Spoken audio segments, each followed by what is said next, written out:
Shalom, puji Tuhan. Pada saat ini kita boleh beribadah bersama-sama. Kita akan meninggikan nama Tuhan. Kita nyanyikan Dia Yesus telah mati bagiku.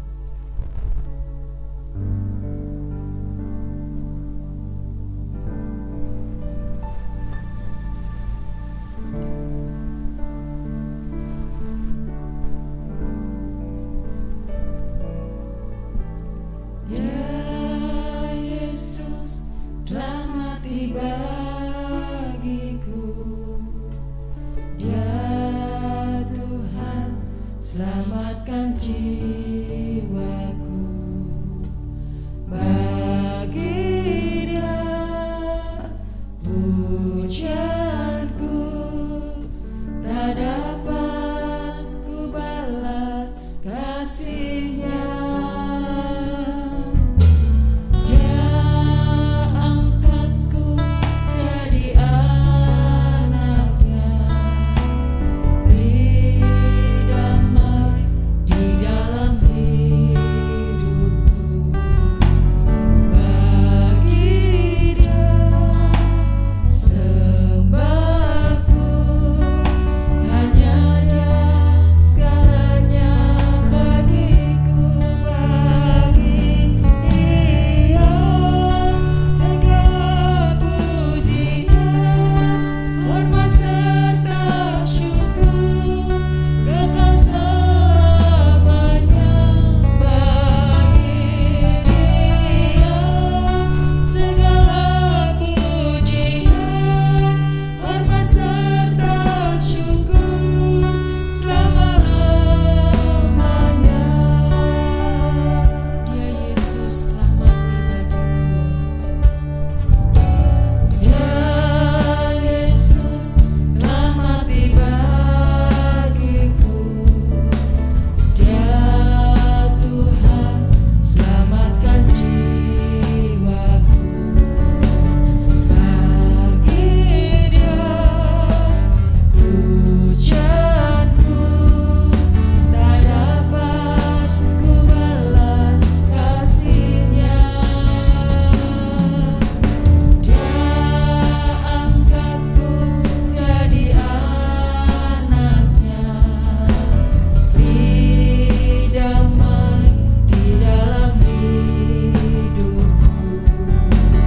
bagi Dia sembahku, hanya Dia segalanya, bagi Dia segala pujian, hormat serta syukur kekal selamanya, bagi Dia segala pujian, hormat serta syukur selama-lamanya, bagi Dia segala pujian, hormat serta syukur kekal selamanya, bagi Dia segala pujian, hormat serta syukur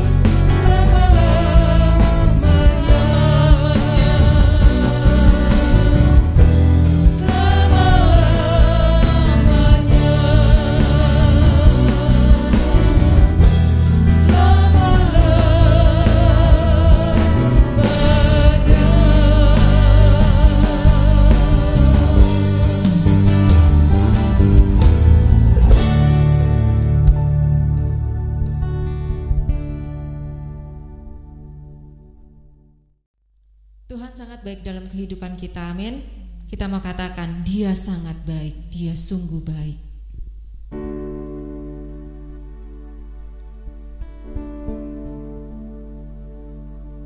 Dia sungguh baik, Dia sangat baik, Yesus, Dia baik bagiku.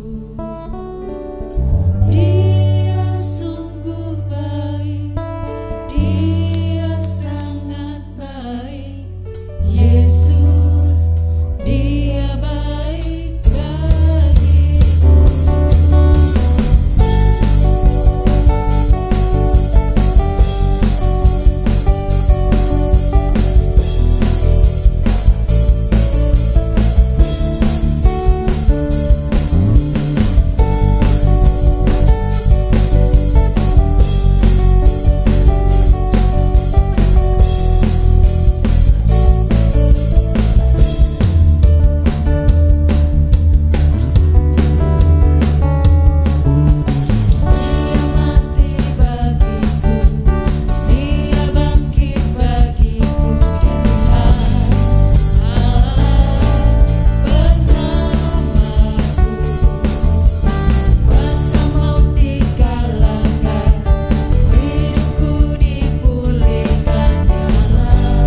hatiku, ku nyatakan Kaulah segalanya. Engkaulah sumber pengharapan, kuasa-Mu sanggup menyembuhkan. Jiwaku pun berserah hanya kepadamu, Yesus, Kaulah segalanya. Karena salib-Mu ku hidup, karena salib-Mu ku menang. Engkau yang berkuasa, sanggup untuk melakukan mujizat-Mu di hidupku.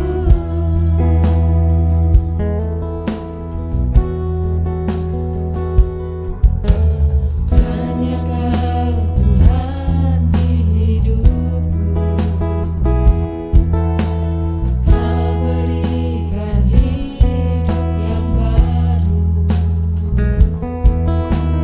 Darah-Mu menyucikan, pulihkan hatiku, ku nyatakan Kaulah segalanya.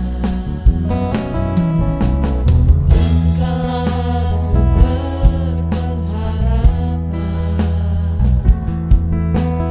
kuasa-Mu sanggup menyembuhkan.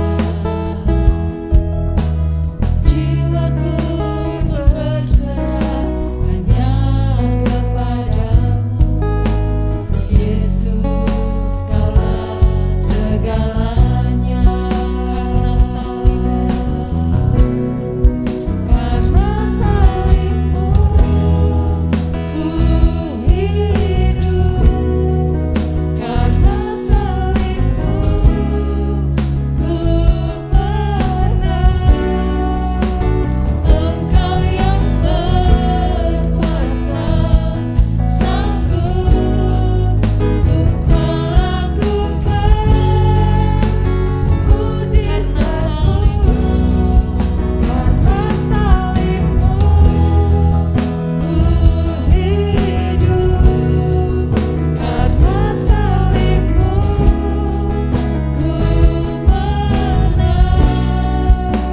Engkau yang berkuasa, sanggup untuk melakukan mujizat-Mu di hidupku.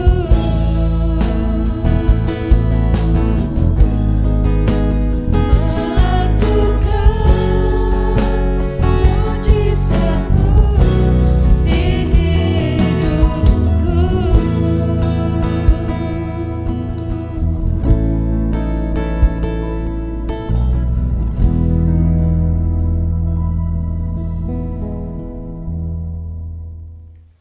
Haleluya, haleluya, haleluya, puji Tuhan.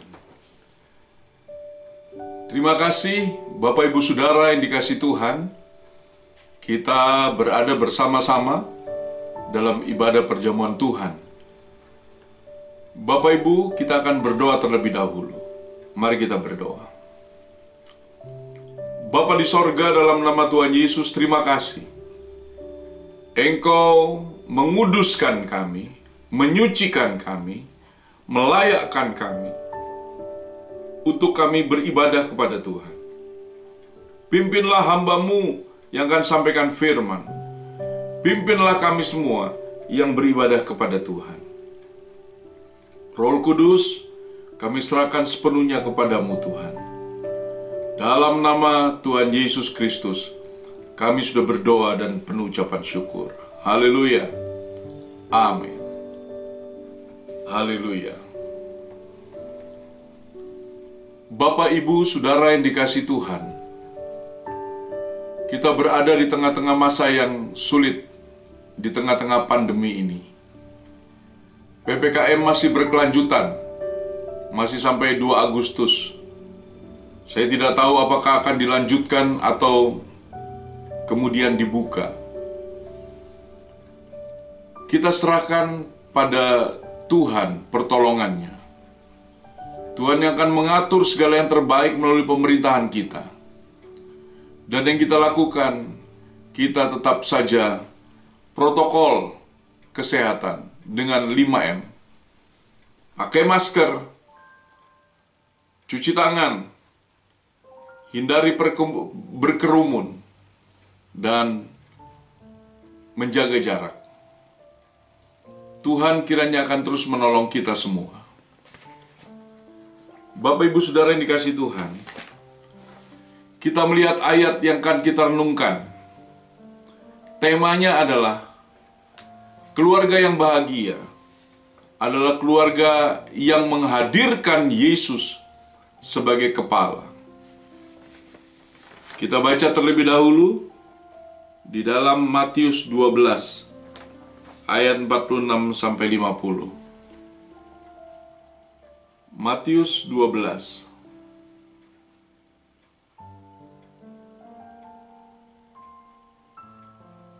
ayat 46 mulai sampai 50.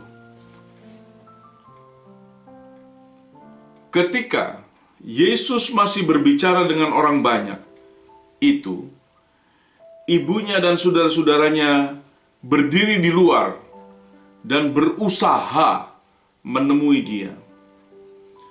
Maka seorang berkata kepadanya, "Lihatlah, ibumu dan saudara-saudaramu ada di luar dan berusaha menemui engkau." Tetapi jawab Yesus kepada orang yang menyampaikan berita itu kepadanya, "Siapa ibuku?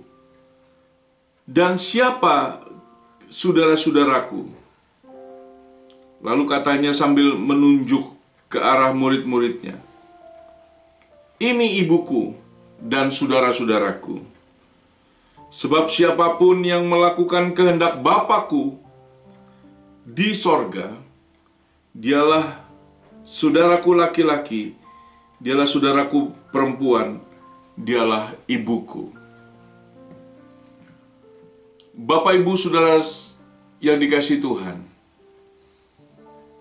ketika ada ibu Yesus dan murid-murid saudara-saudaranya, baik yang laki-laki dikatakan dan perempuan berusaha menemui, walaupun belum muncul yang perempuan, maka Yesus berkata, "Saudaraku laki-laki dan saudaraku perempuan ialah mereka yang menuruti, yang melakukan kehendak Bapa-Ku yang di sorga."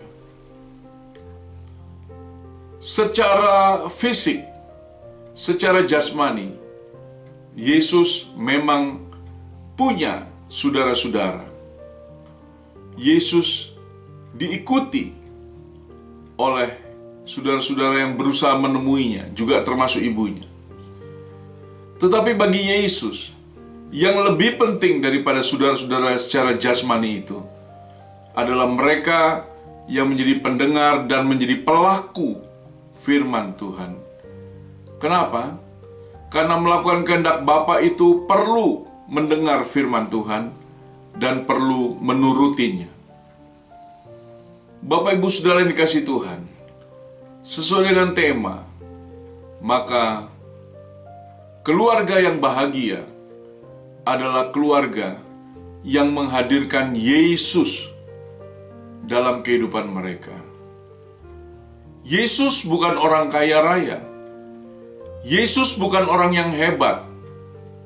Yesus anak seorang tukang kayu. Tetapi ketika Yesus ada di tengah-tengah keluarga itu, maka keluarga itu menjadi keluarga yang berbahagia. Kita lanjut dengan Matius 13 ayat 55. Matius 13 ayat yang ke-55. Demikian bunyi firman Tuhan. Orang-orang berkata, bukankah ia ini anak tukang kayu? Bukankah ibunya bernama Maria dan saudara-saudaranya Yakobus, Yusuf, Simon, dan Yudas? Itu saudara-saudara Yesus. Ya, hanya seorang anak tukang kayu. Tetapi, walaupun anak seorang tukang kayu, keluarga ini menjadi keluarga yang berbahagia karena ada Yesus di tengah-tengah mereka. Yesus sangat penting dan berharga di tengah-tengah keluarga ini. Kita lihat Lukas 2 ayat 46, Lukas 2. Ya, mulai ayat ke-42. Ketika Yesus telah berumur 12 tahun, pergilah mereka ke Yerusalem seperti yang lazim pada hari raya itu. Sehabis hari-hari perayaan itu, ketika mereka berjalan pulang, tinggallah Yesus di Yerusalem tanpa diketahui orang tuanya. Karena mereka menyangka bahwa ia ada di antara orang-orang seperjalanan mereka. Berjalanlah mereka sehari perjalanan jauhnya, lalu mencari dia di antara kaum keluarga dan kenalan mereka. Karena mereka tidak menemukan dia, kembalilah mereka ke Yerusalem sambil terus mencari dia. Sesudah 3 hari mereka menemukan dia dalam bait Allah. Ia sedang duduk di tengah-tengah alim ulama, sambil mendengarkan mereka dan mengajukan pertanyaan-pertanyaan kepada mereka. Dan semua orang yang mendengar dia sangat heran akan kecerdasannya dan segala jawab yang diberikannya. Dan ketika orang tuanya melihat dia, tercenganglah mereka. Lalu kata ibunya kepadanya, "Nak, mengapakah engkau berbuat demikian terhadap kami? Bapakmu dan aku dengan cemas mencari engkau." Jawabnya kepada mereka, "Mengapa kamu mencari aku? Tidak tahukah kamu bahwa aku harus berada dalam rumah Bapakku?" Tetapi mereka tidak mengerti apa yang dikatakannya kepada mereka. Lalu ia pulang bersama-sama mereka ke Nazaret, dan ia tetap dalam asuhan mereka, dan ibunya menyimpan semua perkara itu dalam hatinya. Dan Yesus makin bertambah besar dan bertambah hikmatnya dan besarnya, dan makin dikasihi oleh Allah dan manusia. Bapak Ibu Saudara yang dikasihi Tuhan, tempat Yesus harusnya adalah di rumah Bapanya, yaitu di bait Allah. Dan itu dia lakukan. Dia bersoal jawab, berdiskusi dengan para alim ulama. Dan orang-orang yang mendengarnya terheran-heran, mendengar pertanyaan dan jawaban dari Yesus. Orang tuanya mencarinya, sebab perjalanan pulang itu sehari perjalanan. Dan tidak ditemukan Yesus di antara saudara-saudara dan kenalannya. Orang tuanya terus mencari selama 3 hari dan menemukan dia di bait Allah. Dan ketika Yesus ditanya, "Mengapa engkau melakukan ini?" Yesus berkata, "Tidak tahukah ibu bahwa aku harus tinggal dalam rumah Bapakku?" Mereka belum mengerti apa yang dikatakan oleh Yesus. Memang, Yesus baru mulai melayani pada usia 30 tahun. Dia baru mulai sesungguhnya melayani. Bapak Ibu yang dikasihi Tuhan, betapa pentingnya satu keluarga memiliki Yesus. Dan Yesus dicari sampai ketemu. Dan Tuhan terus membuat Yesus semakin besar, semakin dikasihi Allah dan manusia dikatakan. Kemudian kita akan melihat Efesus 2 ayat 22. Di dalam Dia kamu juga turut dibangunkan menjadi tempat kediaman Allah di dalam Roh. Luar biasa. di dalam Allah, kita ini dibangun menjadi tempat kediaman Allah. 1 Korintus 6 dikatakan ayat 19, tidak tahukah kamu bahwa tubuhmu adalah bait Roh Kudus, di mana Roh Allah diam di dalam kamu. Barang siapa membinasakan bait Allah, dia akan dibinasakan oleh Allah. Oleh sebab itu, tidak boleh seorang pun membinasakan bait Allah, karena dia akan dibinasakan Allah. Jadi kita ini adalah tempat Allah berdiam. Oleh sebab itu kita harus hidup kudus dan hidup suci di dalam Tuhan. Yesus sangat berharga dan penting di tengah-tengah keluarganya. Dan itulah yang harus kita lakukan sebagai anak-anak Tuhan yang memiliki Yesus sebagai kepala, sebagai saudara. Dikatakan di dalam Ibrani 2 ayat 11. Sebab Ia yang menguduskan dan mereka yang dikuduskan, mereka berasal dari satu.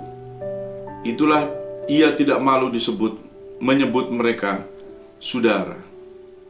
Luar biasa. Kita berasal dari satu pengajaran, dari satu firman, yaitu firman Tuhan yang hidup. Oleh sebab itu, Yesus tidak malu disebut sebagai saudara. Dia mau agar kita menjadikan hidup ini menjadi rumah Allah, bait Allah. Dan Roh Kuduslah yang akan sanggup menolong apapun hidup saudara dan saya. Ayat terakhir, Efesus 1 ayat 22 dan 23. Demikian bunyinya.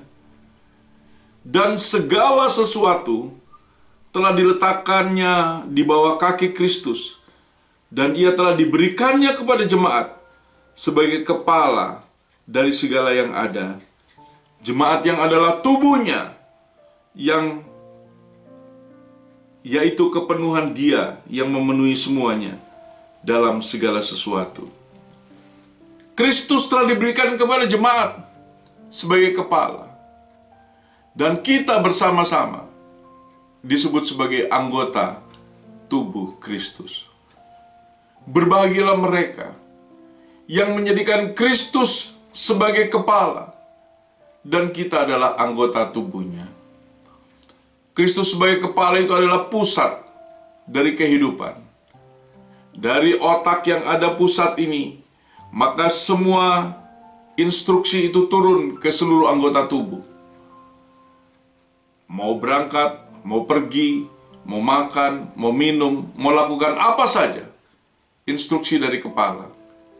Dan sebenarnya instruksi dari kepala itu adalah kehidupan yang kudus dan berkenan kepada Tuhan. Itulah sesuai dengan tema kita. Kita menjadi keluarga yang bahagia kalau kita menjadikan Kristus sebagai kepala. Tuhan Yesus Kristus memberkati kita semua. Amin. Kita akan masuk dalam perjamuan kudus. Haleluya. Kita berdoa terlebih dahulu. Bapa di sorga, dalam nama Tuhan Yesus, kami telah mendengar firman-Mu, dan kami telah menjadikan Engkau sebagai kepala, supaya kami hidup, keluarga kami berbahagia. Terima kasih Tuhan. Kami akan makan tubuh dan minum darah-Mu. Ampuni kami, sucikan kami, layakkan kami menerima tubuh dan darah-Mu, Yesus. Kami angkat roti ini, kami terima, kami akan makan dengan penuh ucapan syukur. Dalam nama Tuhan Yesus Kristus, dengan penuh iman dan ucapan syukur kami makan bersama-sama dalam nama Yesus. Haleluya.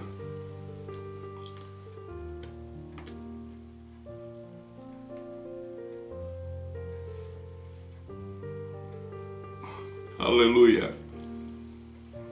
Terima kasih Tuhan. Dan kami mengangkat cawan kami sebagai tanda penghormatan akan tubuh-Mu Tuhan, akan darah-Mu Yesus. Sebab firman-Mu berkata bahwa tubuh-Mu adalah benar-benar makanan dan darah-Mu adalah benar-benar minuman. Kami akan menjadi satu dengan Engkau. Kami terima darah-Mu Yesus. Percayakah saudara bahwa ini adalah darah Tuhan? Amin. Dengan penuh iman, pengharapan, dan kasih, dengan penuh ucapan syukur, dalam nama Tuhan Yesus Kristus, kita minum bersama-sama dalam nama Yesus. Haleluya.